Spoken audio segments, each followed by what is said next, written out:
At 158, I'm about 30 pounds less than my peak weight, which I reached in college. I actually started getting some high blood pressure at that point.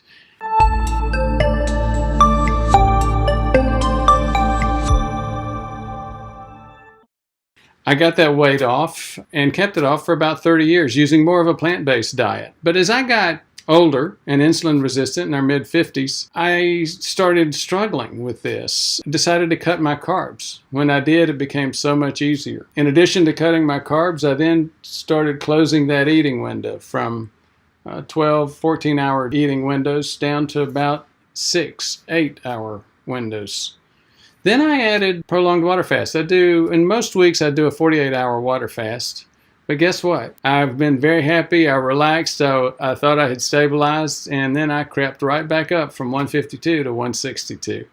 I'm back down to 158, but here's how I'm doing it. I'm using a meal replacement program, replacing a couple of meals a week, and it's teaching me portion control. My dad was north of 350 pounds and my height, so that's way more than two of me. And I learned some bad eating habits from him. If you're interested in trying this along with me, let me know.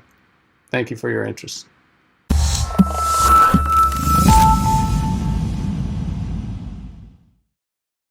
If plaque is the #1 cause of heart attack, stroke, dementia, blindness, kidney disease, you'd think we'd know how to evaluate it, screen for it, wouldn't you? Unfortunately, the state of the art right now is a guess, and a bad one at that, Framingham.